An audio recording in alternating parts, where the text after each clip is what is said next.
Struggling to discuss sex and intimacy with your partner? Not feeling met, seen, or heard in your relationships? I'm Janelle. And I'm Andrea.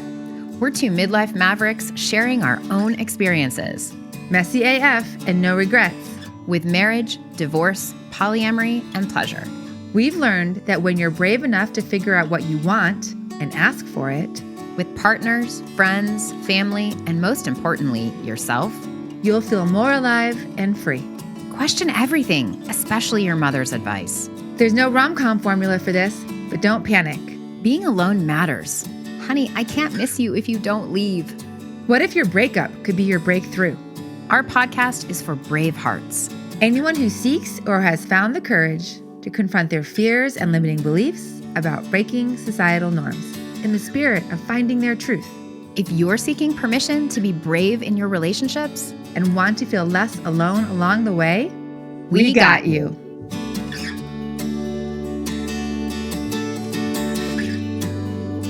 Okay, Bravehearts. This is such a special episode. One is our last episode, talking about building a relationship with ourselves.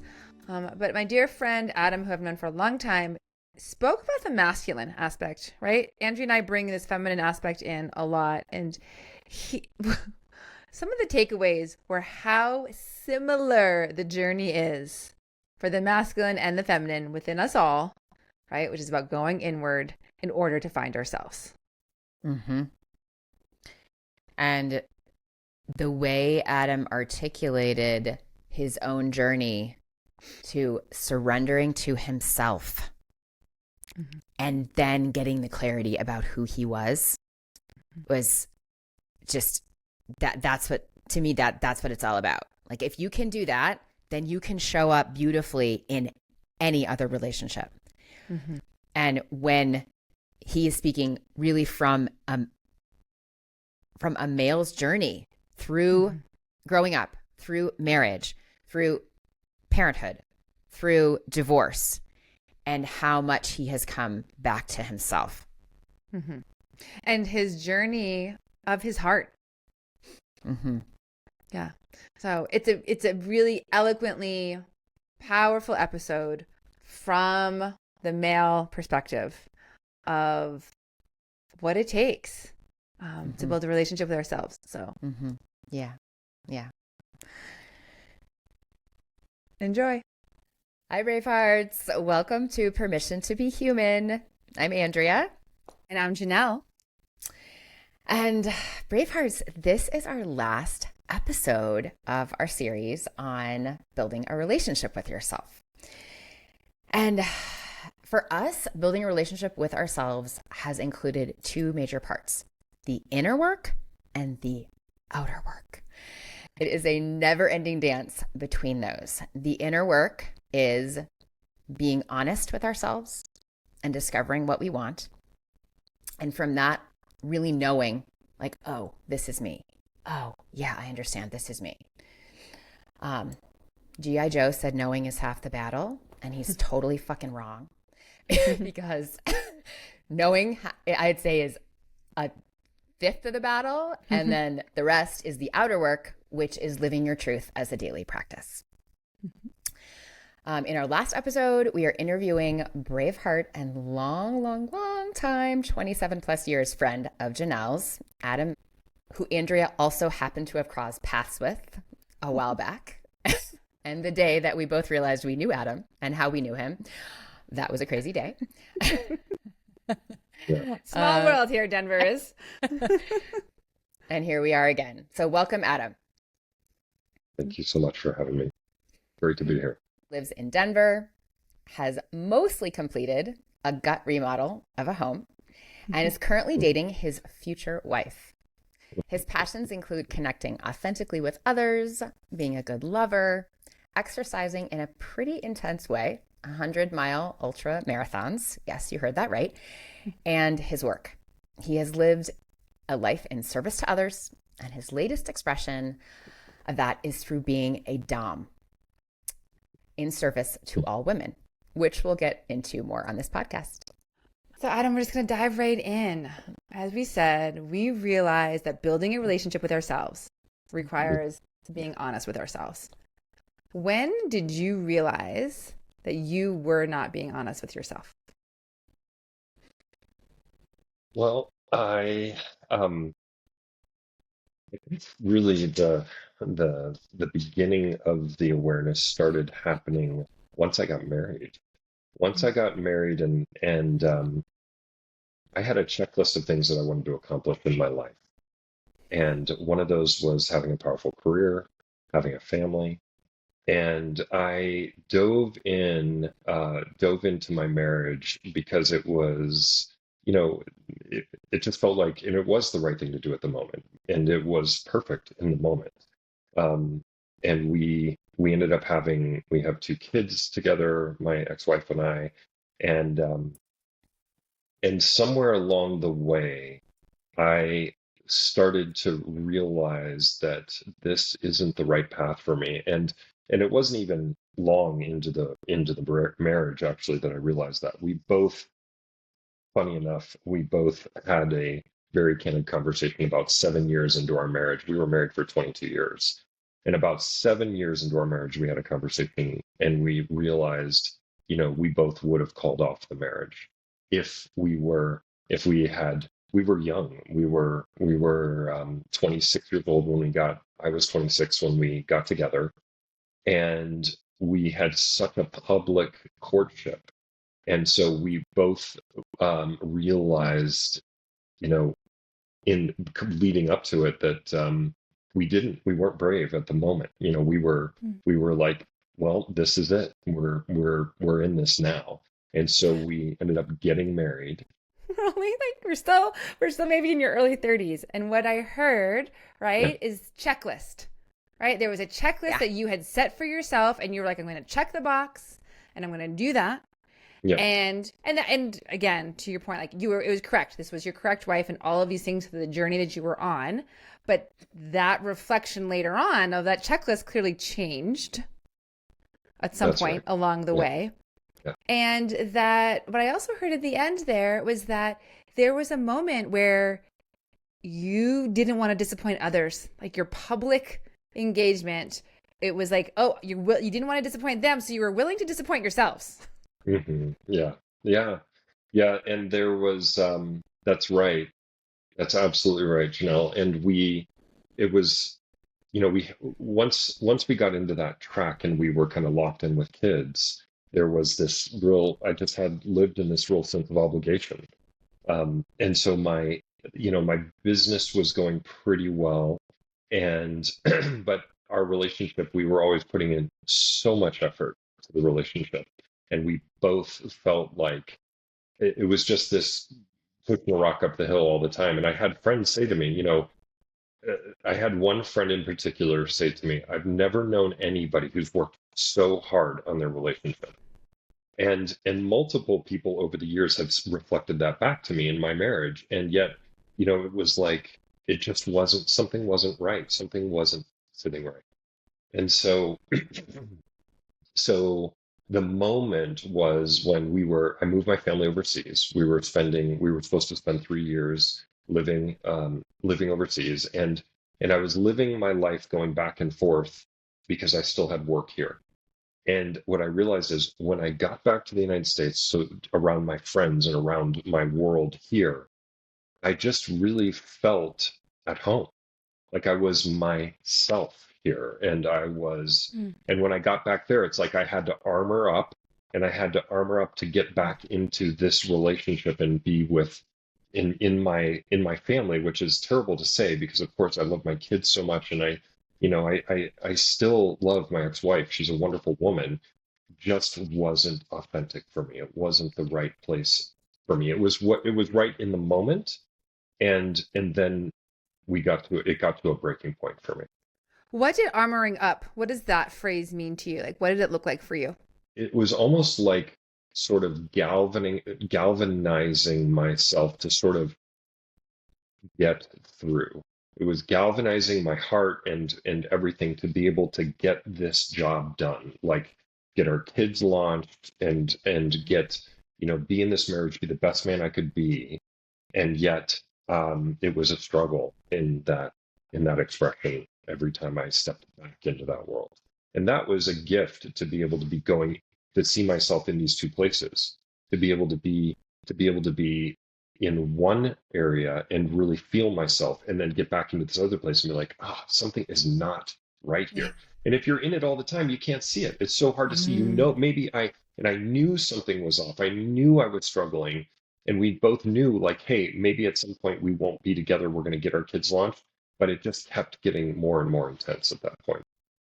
You had a gift by Mhm. going back. Now, yours looked like going overseas, coming back home. But I think for Bravehearts, this can look like spending a night alone a week, or like leaving Mhm. for the weekend a month.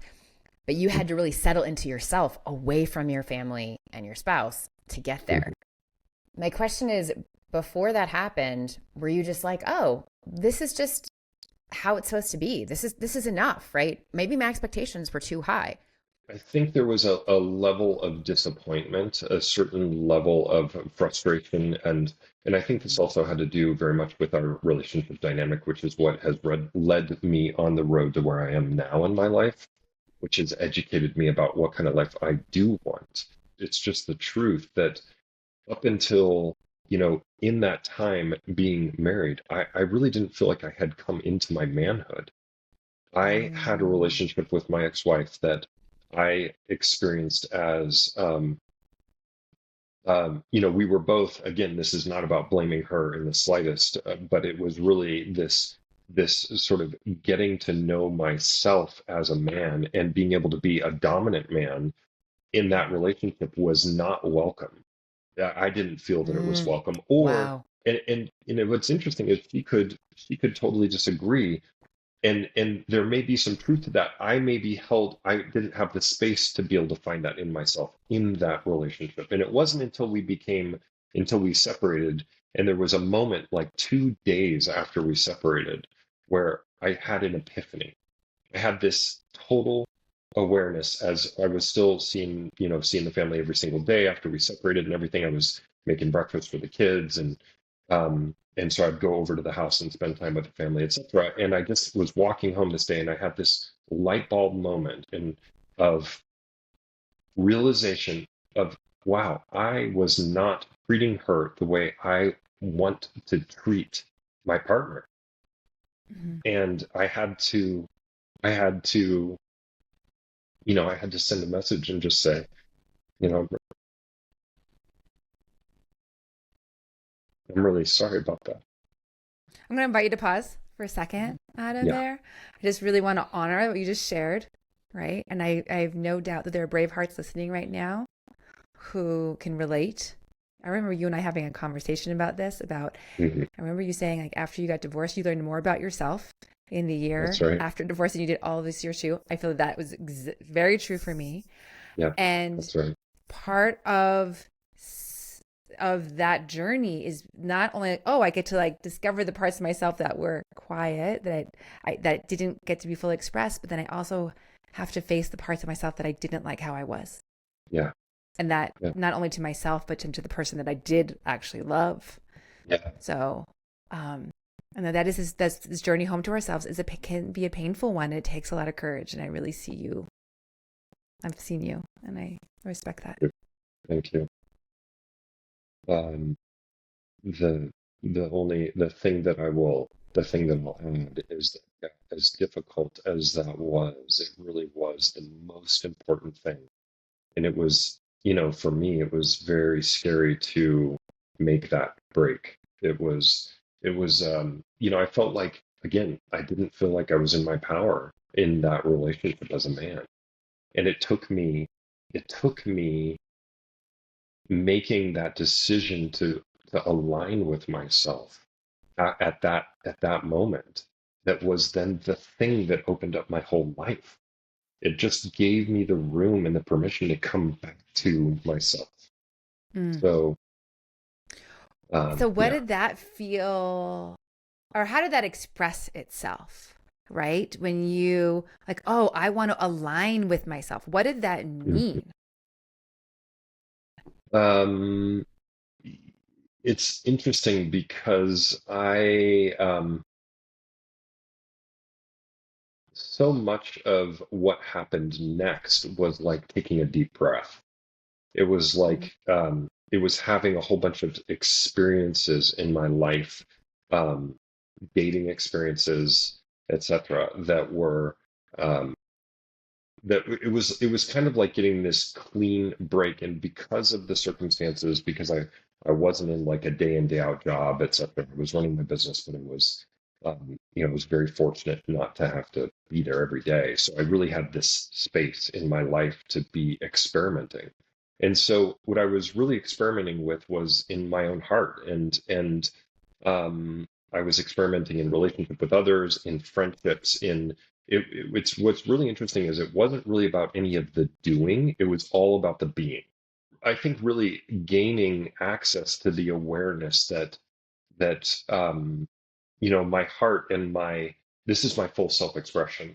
And whether or not I'm received on the other end in life, whether it's clients or friends or girlfriends or whatever, that is really irrelevant. It's much more about the authenticity for me of showing up for myself.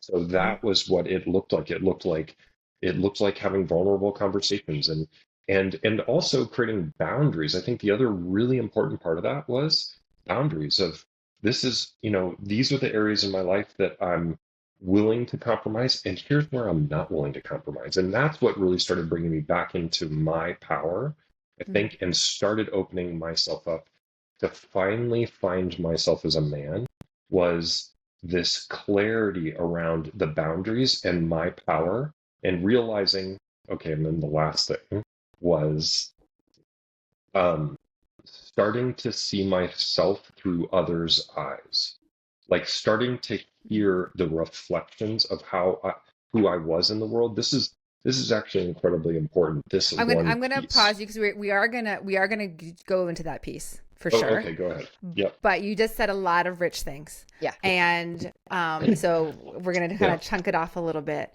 great. And so, what I heard you say is you start to experiment with being vulnerable and with being Mhm. coming from your heart space. And I'm curious, what made you do that? Like, are there books that you read? Were there like, how did you figure out that that was one of your part of your path of coming home to yourself? I had a couple of experiences. I had a series of MDMA journeys that truthfully was a big part of that self-awareness for me, and that I think really opened up this whole other piece of my energy in my life that I just hadn't been able to access before. So I think through those experiences, that sort of opened the door, and then I just kept stepping through that. But that was the invitation, if you will, was Mm-hmm. was those initial journey experiences for me. Mm-hmm. And I know the other thing I'm hearing you say as a theme is this like manhood piece, right? And being a man. So was there some teachers or books that you were reading regarding that was like, oh, there's something here. I know I've shared books with you, and so that was something Mhm. we'd spoken about. Definitely. I think over the years I've had a couple of different very influential pieces of my journey that came from the outside. One of them was David Data's Way of the Superior Man. So that piece, that one book, I have returned back to that time and again.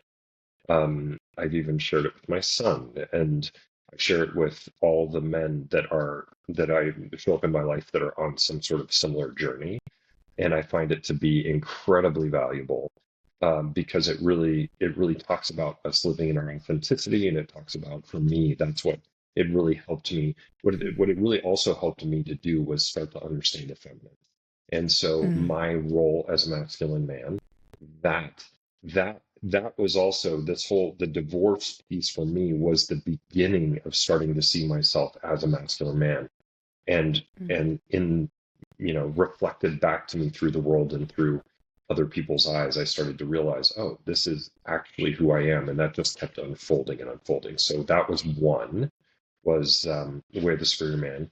And then I had taken your advice, and I did a masculine feminine relating course with Om Rapani, and that was it was just a weekend long course. And to be honest, it wasn't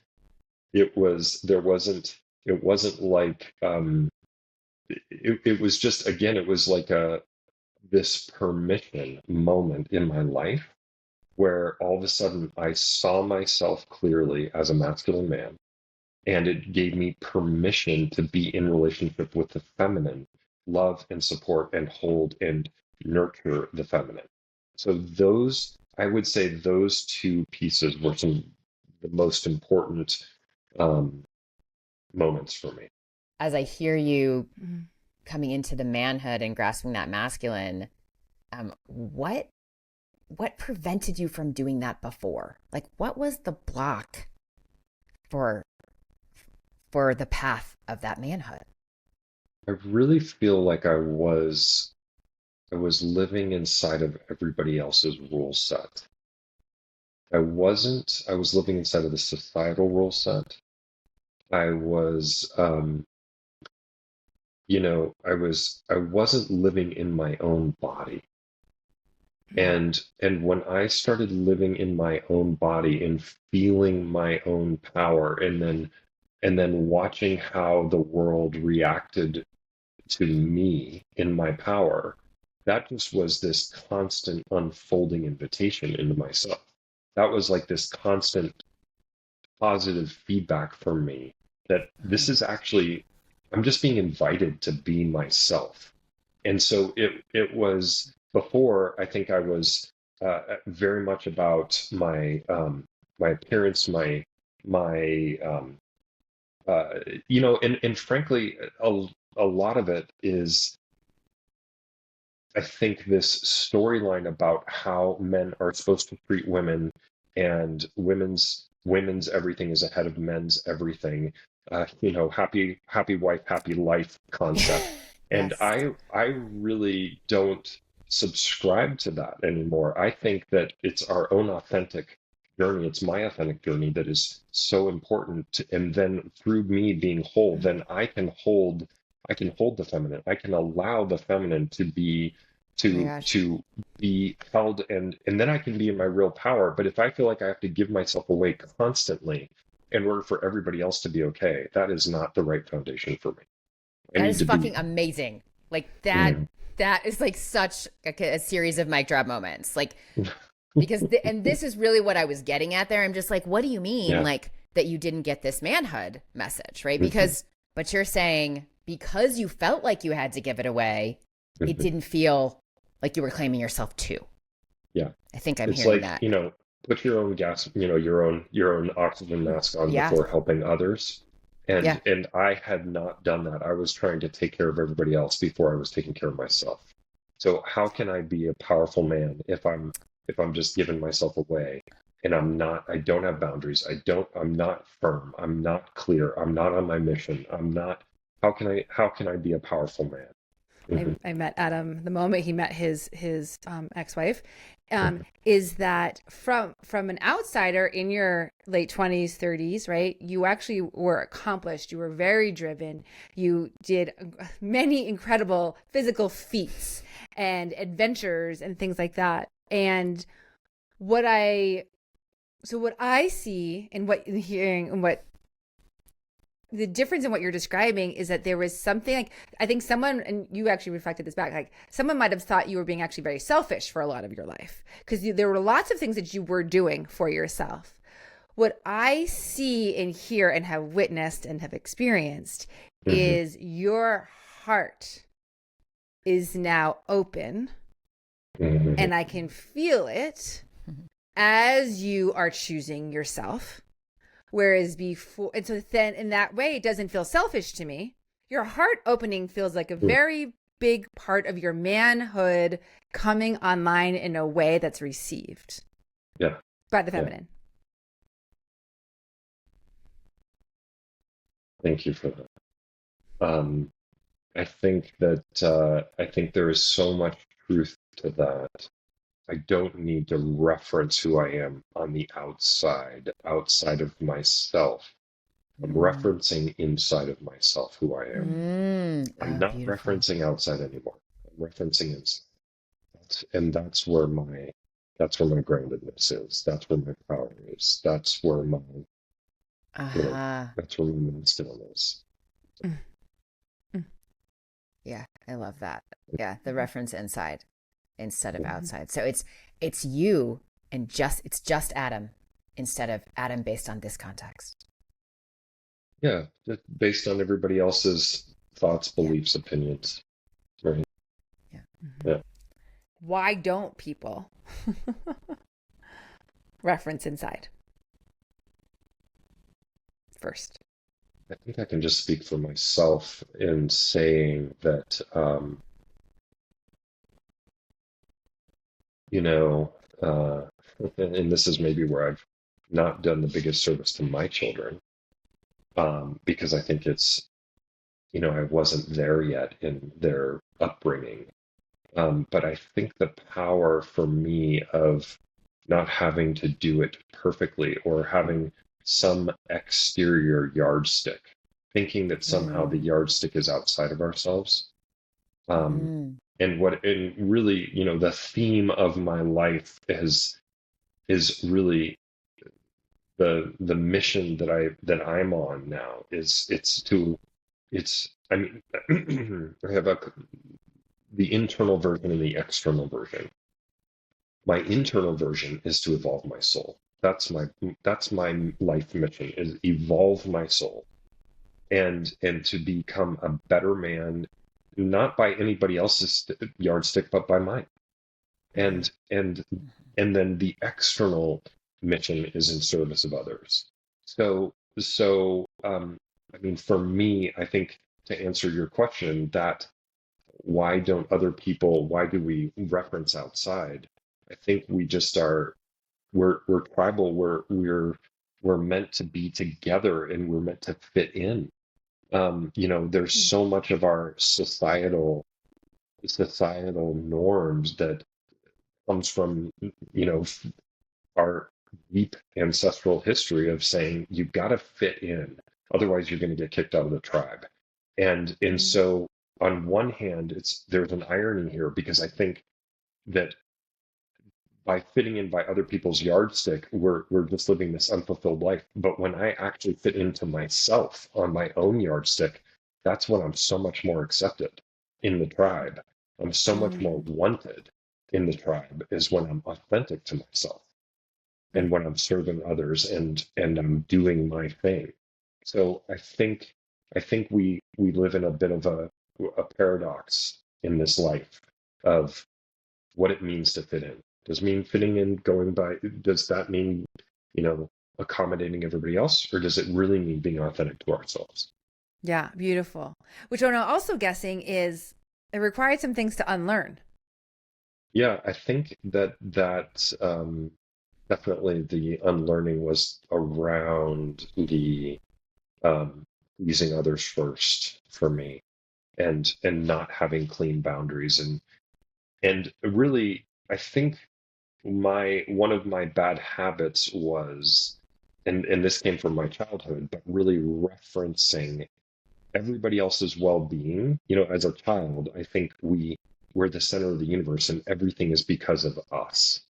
And I had some challenging things happen when I was younger, and I became hyper alert of my surroundings, of referencing how is everybody else doing around me. I mean, I remember being a young child and watching everybody's behavior and relating it back to me as if it was my doing, how they were responding.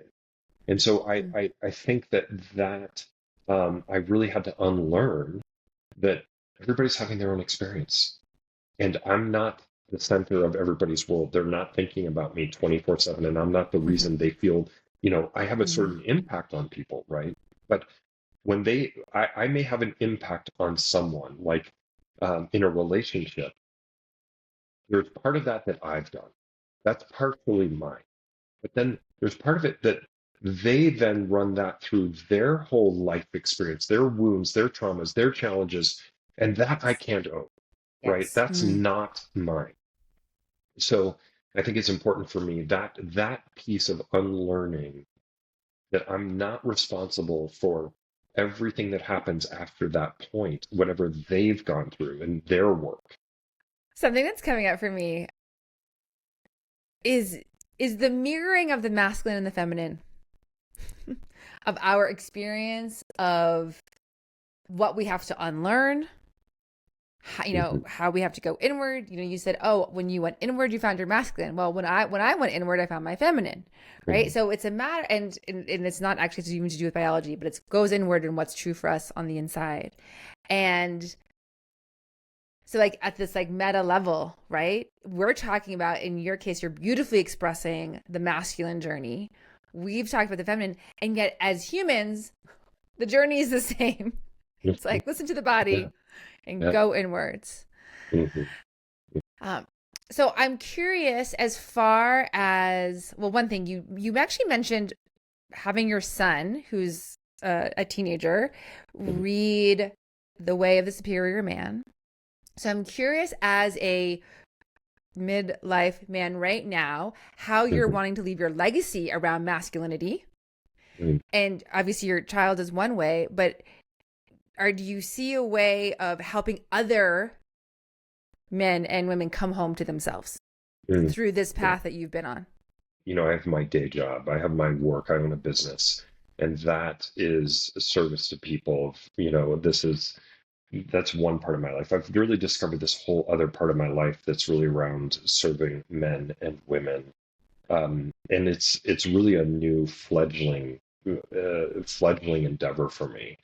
Um, and so I'm really in the discovery right now of what that looks like, but a lot of it is through I'm in men's groups, and so getting to work and mentor men on their journey as well and be a part of other men's journey. That feels like a big calling for me. It's powerful, because what I really do see is I see that so many men are not connected in their own self to be able to hold women and their full self. And it takes a lot to hold that container for a woman, and it has to be so strong and so firm, that it's so trustworthy that a woman can truly unravel. I see so many relationships where women don't there what is missing is this true trust of their partner. And if women could truly trust that their partner had them and held them, they could really relax and melt into their partner. And so, yeah, so that is the some of the work that I see for my future. And I don't know, as a Dom, I think that's one of the most powerful things, is that I get to hold this container and allow a woman to feel that strength so clearly, even if it's not my partner, that they can feel that strength and that clarity and those boundaries so firmly that they can truly start to unfold. And in the unfolding, we get to see ourselves. That is Mhm. the power of it. It's a journey of ultimately leading people back to their higher self of who we are in um, as beings, and that's what doming is for me. It's being able to hold this incredible container. So I think I feel as a woman that I want to take some responsibility in this, in what happens. The scenario you just described, the man isn't quite connected to himself enough to hold the woman who can then unravel, right? Is what I heard you say. Mm-hmm. And while I do think that's true, and it's also been my experience, I think I'm curious what you think about the fact of how much society has changed in the last, say, 40 years, and Yeah. how much women are now more in that masculine role. Because I feel as though I was being in the masculine and I wasn't leaving room for my partner. Now, I'm Mm-hmm. not blaming just me. We both played a part in this, but some of it was just like there was no space for that because I was in charge and I was getting shit done and I was going, and he's just like, oh, okay, you just do it. So Mm-hmm. I just want to like, have you had experience with that, or how do you see that playing out in the dynamic and on the path for men to manhood? Yeah, I think it's a really, I think of masculine and feminine as it's yin yang. That's what the essence of yin yang is. They are 50-50 to coming together to create the whole. And and they are equal but different.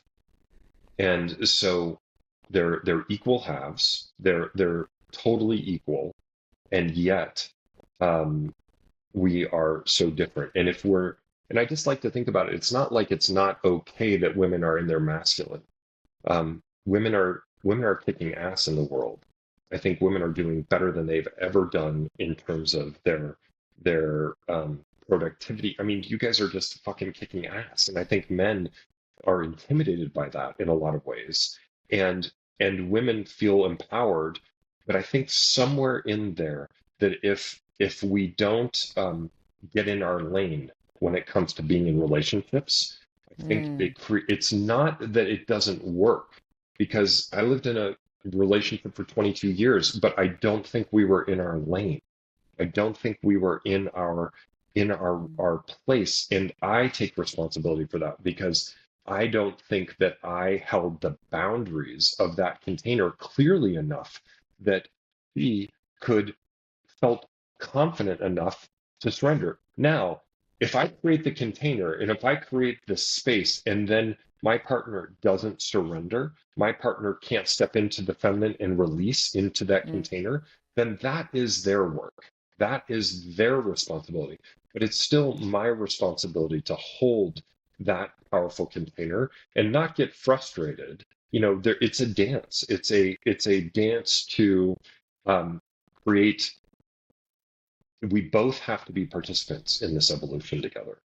And if I create the container but my partner doesn't step in, or they're not willing to surrender, I can't go any further than that. That's as far as I can go. So we're both responsible, and part of it is the risk of surrendering into the container, and part of it is the risk of holding this container and feeling my power as a man, and being able to be really clear that this is my role, this is my job. And I will tell you, I mean, the thing that's so amazing about this evolution for me is never have I felt more myself.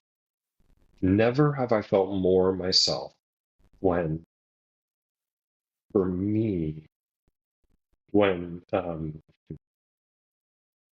when I have been able to do this and be able to provide this gift. It's like my heart's calling for me to be able to hold my partner so with so much clarity and power. It's my lane. This is who I am. This is what I want in my life. So Mm. you're articulating that yeah. so beautifully. No further Mhm. questions.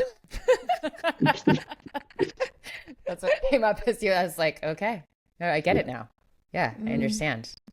So you just spoke about being a dominant man and then being a dom. Can you speak Mhm. about, sorry, hold on. You spoke about being a dominant man in your life and then also being a dom in a relationship. Mhm. Can you differentiate those but bring them back to how are they different in relationship to yourself? Are they two different types of doms, or how do you show up differently or the same? I'll start by saying it's a journey, first of all.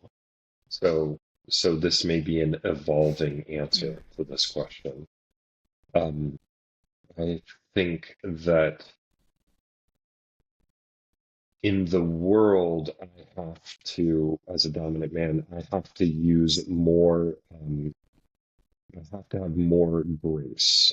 I have to have more room for movement because people aren't in agreement with me around our roles together.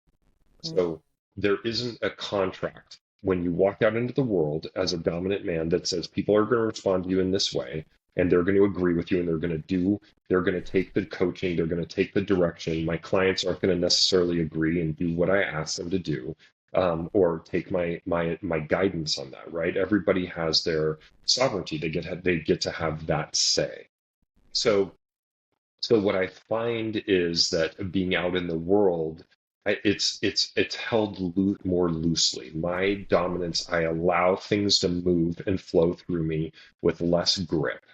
I'm not gripping onto a result or an outcome or an expectation of people out in the world so clearly. Now, when I'm in a dom sub relationship, I am there is an agreement. We have a contract. We have a set of agreements that we understand the personal dynamic. And there is a I'm in charge and my sub is surrendering to me. So there is much more of a it is a it's more defined, there's more boundaries, there's more clarity in a DS, in a masculine, feminine. I, sometimes I struggle with, my partner resists the word dom sub because there is a public phenomenon, understanding, belief about what that means.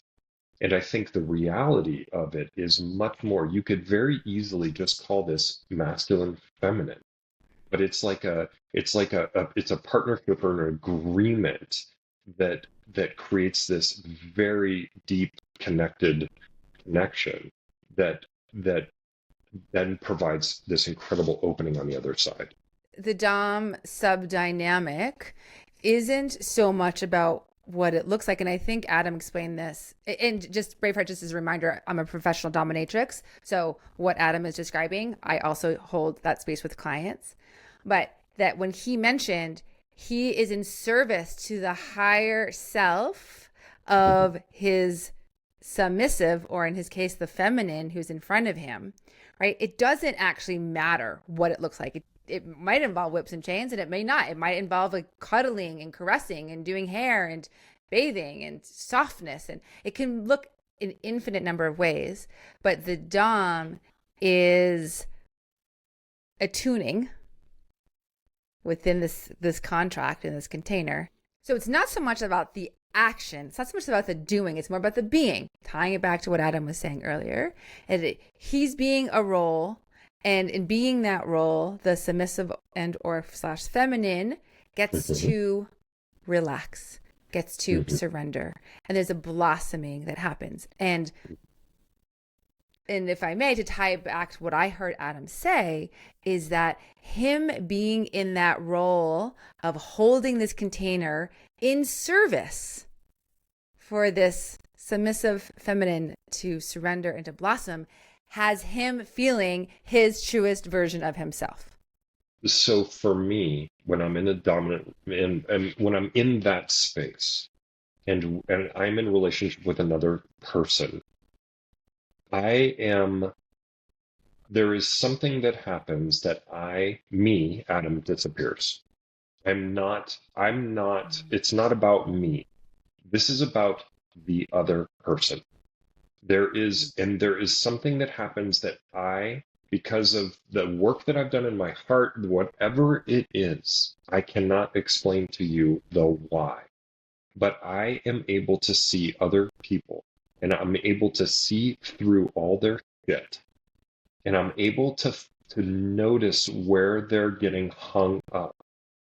And then in my role as a Dom, I am giving slight corrections, coaching, assignments, things to guide them through their felt experience in their life to see themselves more clearly.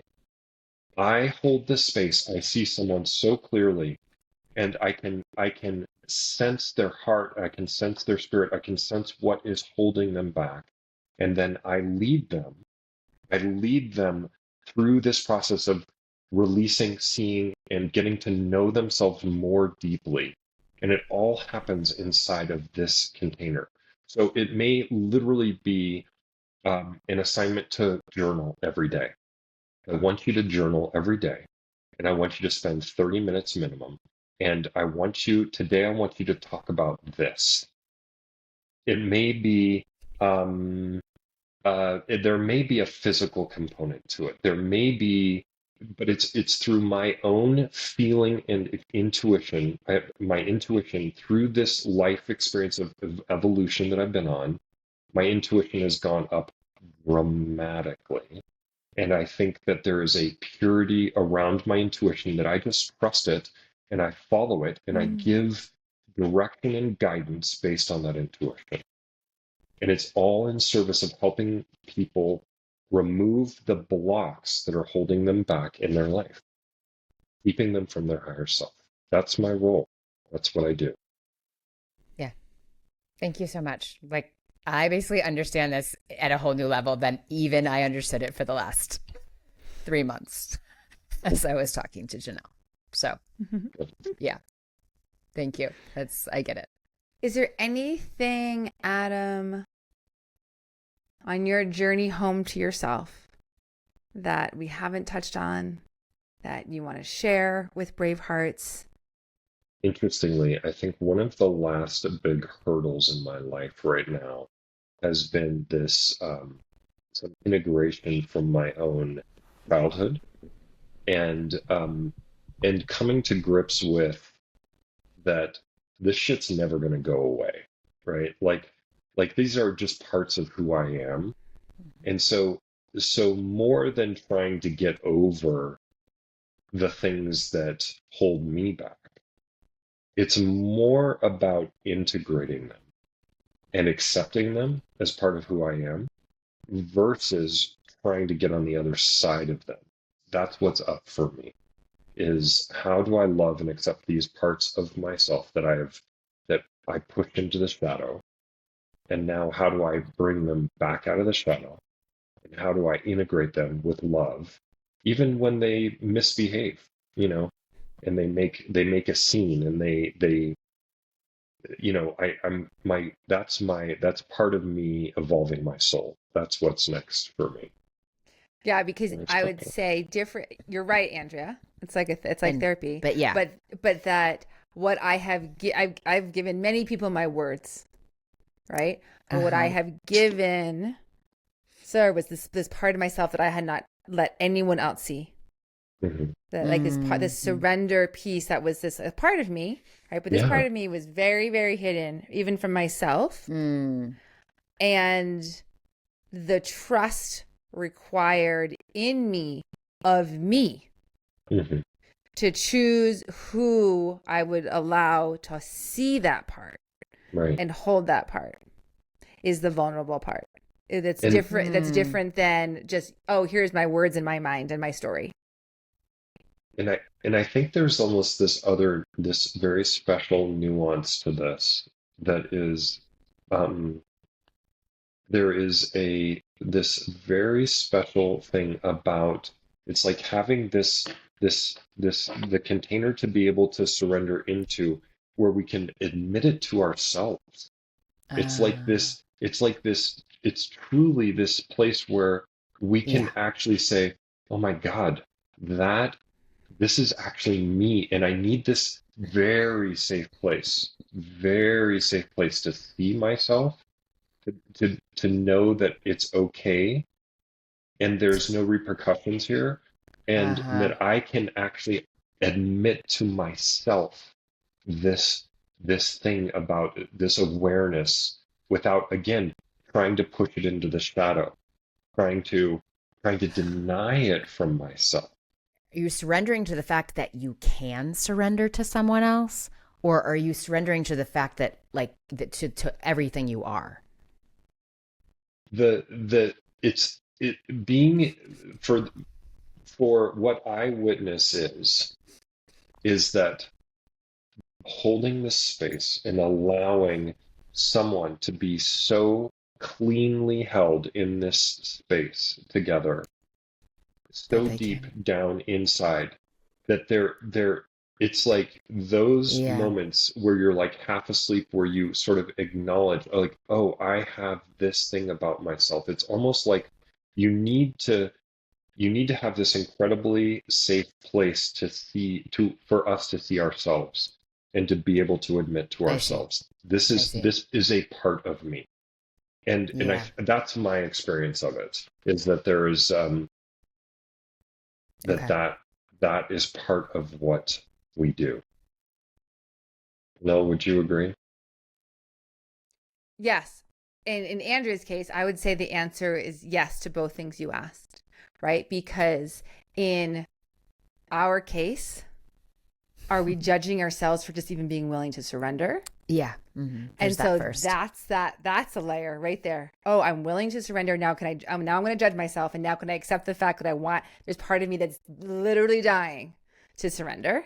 Mm-hmm. So there's that piece. And then once we surrender, what reveals itself? Like what's the blossoming that comes? And then all those parts are what Adam was just talking about there of like, oh, and now, in my case, it's like, oh, I'm a bad girl, good student, came out after I had surrendered and I had never admitted to myself that I was a bad girl before. Mm-hmm. Oh my God. I think this is kind of scary. Well, what is going to come out now that I can surrender? Because I've just started surrendering and I'm just like, oh, I can surrender. Fuck. I don't want to do more personal growth. I'm fucking tired of myself. I would say the things that have come out of my surrender have been joy. Yeah.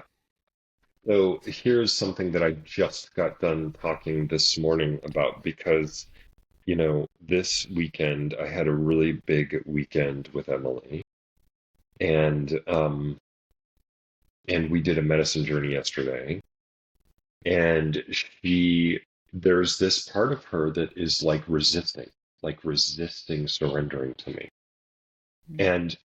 And when we really started to get underneath it, what she's really afraid of is that if I really surrender to you, I will lose myself. Yeah. I will lose myself if I truly surrender and really let all of my defenses down. And what I'm proposing is that it's actually the opposite. It's so scary to surrender. It's so scary to really let go. But when we really do, what we really do is we come back to ourselves.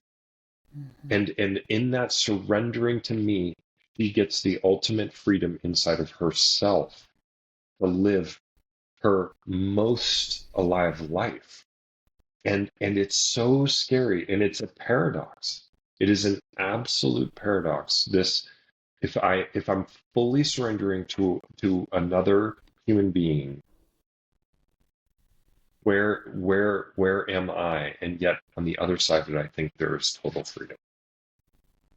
Because where are you is you. It's actually where are you? It's like that. It's the thought that you're giving yourself away, and yet what you're doing is you're surrendering to yourself to give yourself back to yourself.